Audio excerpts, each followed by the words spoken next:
Isang mapagpalang umaga sa ating lahat, mga kapatid ko kay Kristo. Mula sa The Solid Rock Morning Devotion, isang kagalakan na muli tayo ay makapagbulay-bulay sa salita ng Panginoon sa umagang ito.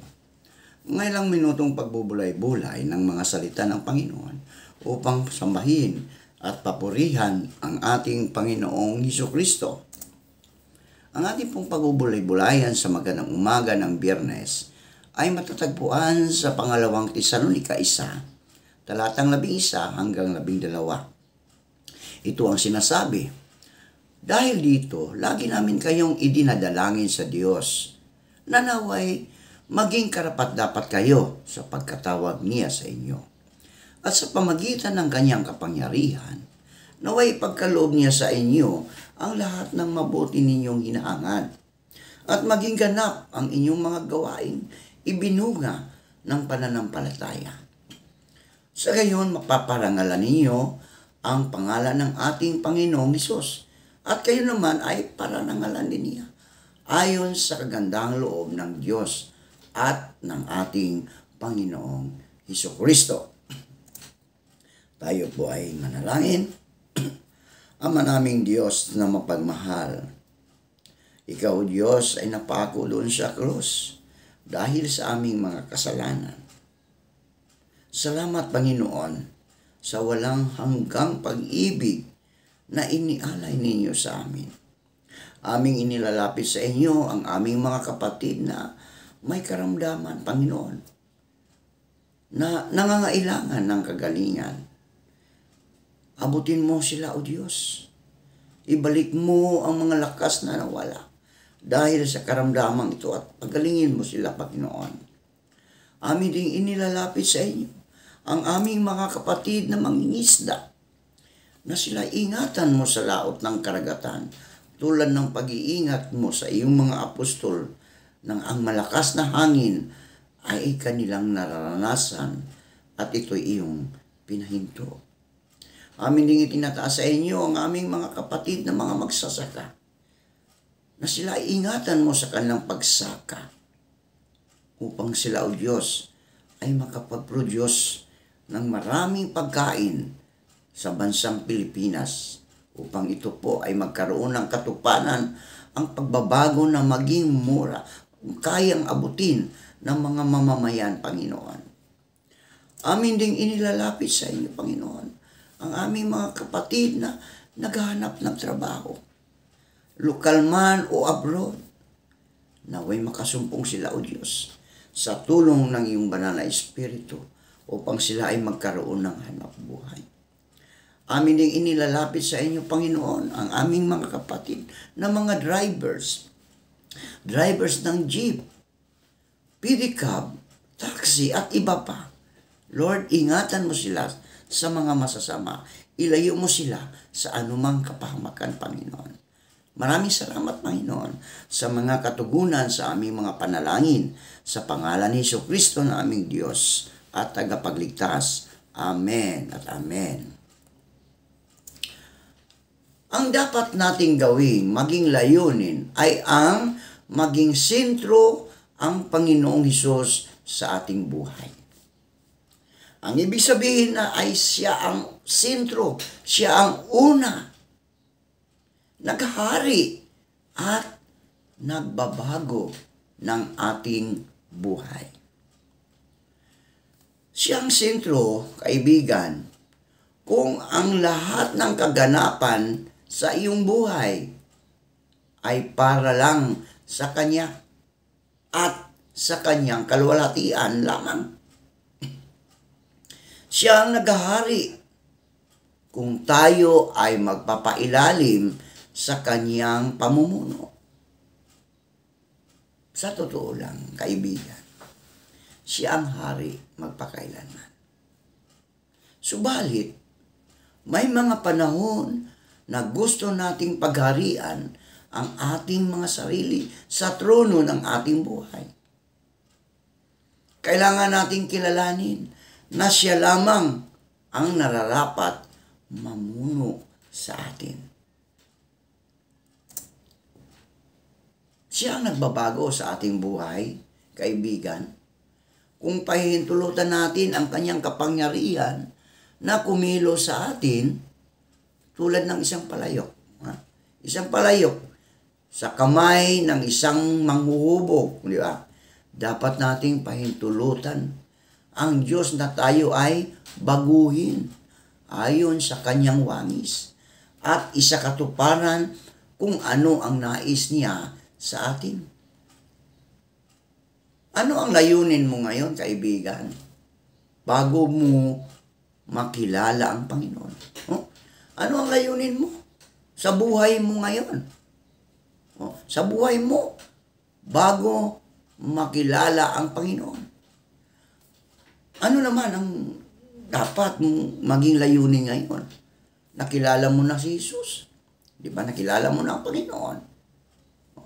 Nararapat na mabago ang ating buhay kung tayo ay magpatuloy bilang mga Kristiyano o tagasunod ni Kristo.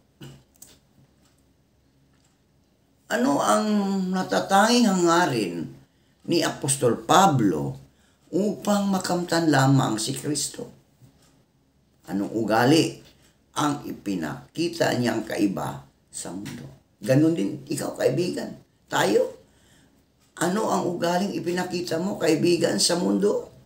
Nakaiba sa mundo?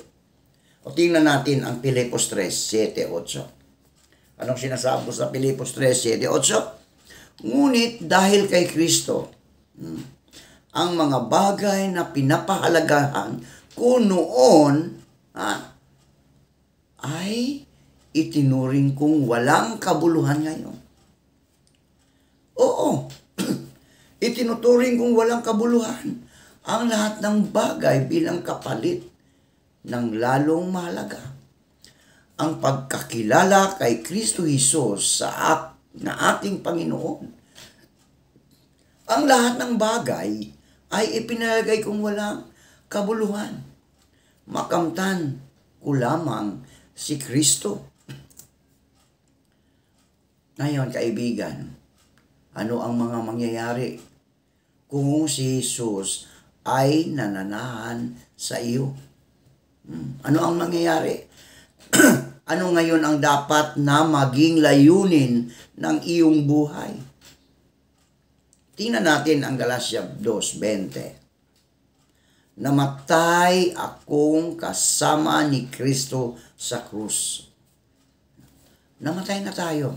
Nakasama si Kristo doon sa krus. Bakit? Ang ating dating pagkatao, ang ating mga kasalanan, namatay na yon. Kasama ni Kristo doon sa krus dahil tinubos tayo ng Diyos doon sa krus. O, diba? Patuloy natin. Hindi na ako ang nabubuhay sa aking sarili, kundi si Kristo na. Ipinapamuhay ko ang buhay kong ito sa pamagitan ng pananampalataya sa anak ng Diyos na nagmahal sa atin o sa akin at nag-alay ng buhay niya para sa akin. Di ba malinaw yun, kaibigan? Namatay si Kristo para sa atin. Atin, ha? Namatay din ang ating mga dating gawa, mga kasalanan. Kasama ni Kristo doon sa krus. Ano naman ang pangunahing hangarin ng mga mananakbo? Ito naman, kaibigan, ay patungkol sa isang atleta. Yung mga atleta, di ba? Kapag ang atleta ka, talaga naman ang pangunahin ng hangarin ng isang atleta ay yung gantimpala. O, ano ang naghihintay sa kanila? Di ba? Gantimpala ang naghihintay sa kanila. Paano natin ito maisa sa pamuhay? At ano ang nararapat nating gawin upang tayo ay hindi mawala sa takbuhin na ating tinatahak?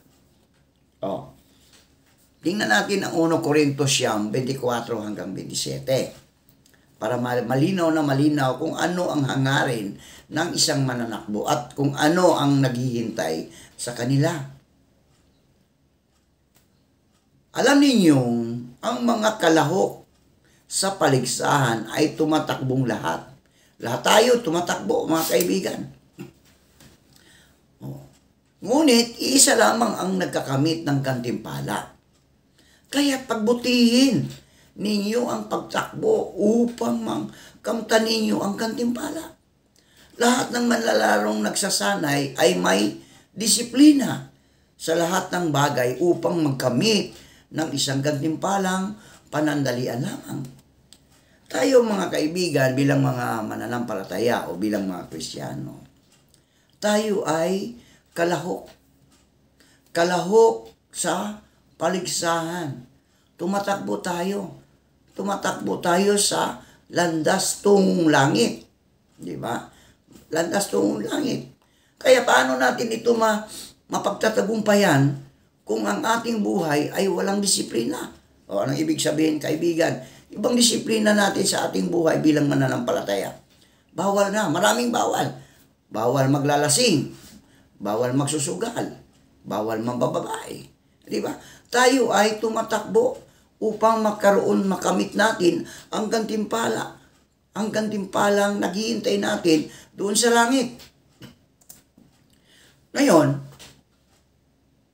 dapat nating pagsumikapan ang ating nakaraan at kinabukasan.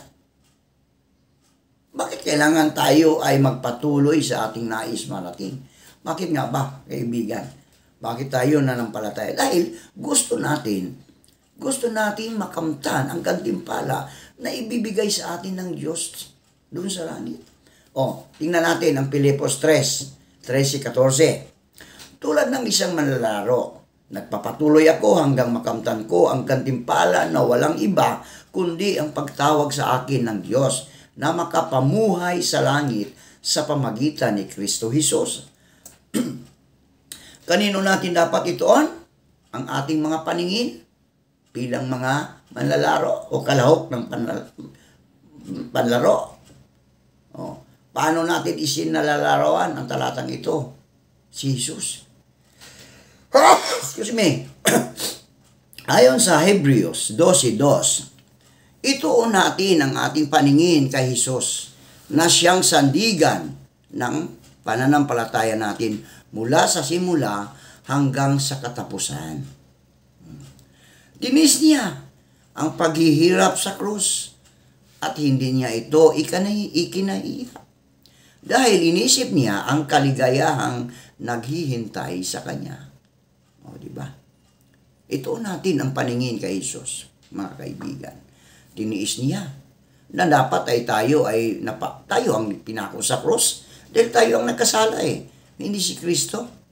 Di ba? Pero dahil sa kanyang pag-ibig, tiniis niya ang paghihirap at paghihiya sa kanya. Di ba? Paghihiya sa kanya.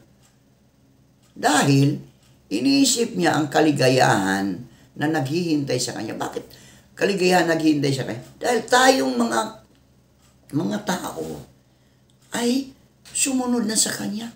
Nagbalik loob tayo sa kanya. Kaligayahan ng isang ama na tayo ay magbalik sa kanya. Na tayo ay nawawala. Ngayon ay natagpuan niya. At tayo ay kasama na sa kanyang mga kawan. Bilang mga anak ng Diyos, kaibigan, hindi dapat mawala ang ating paningin kay Jesus. Hindi dapat.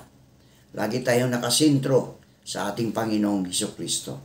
Kapag tayo nakasentro sa ating Panginoong Hesukristo, kaibigan, walang tukso, walang pagsubok na mararanasan ng bawat mananampalataya. Nararapat na ituon natin sa Kanya ang ating atensyon sa pamagitan ng pakikinig at pagsunod sa Kanyang mga ipinag-uutos. Ang ating pangunahing layunin ay bigyang karangalan ang Diyos. Iyon ang unang pangunahing layunin natin bilang mga anak at bilang tagasunod ni Kristo. Ayon sa 1 Corintios 10:31, kaya nga, kung kayo'y kumakain o umiinom o anuman ang ginagawa ninyo, gawin ninyo ang lahat ng ikararangal sa ng Diyos. Huwag kayong maging sani ng pagkakasala ni numan. Huwag kayong maging sani ng pagkakasala ni numan.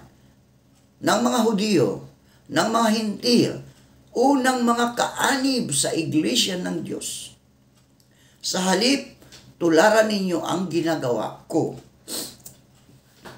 Noong una, mga kaibigan, ay namumuhay tayo ng hindi nagpapasakop sa pamumuno ng Diyos. Subalit ngayon, isinuko na natin ang ating buhay sa Kanya.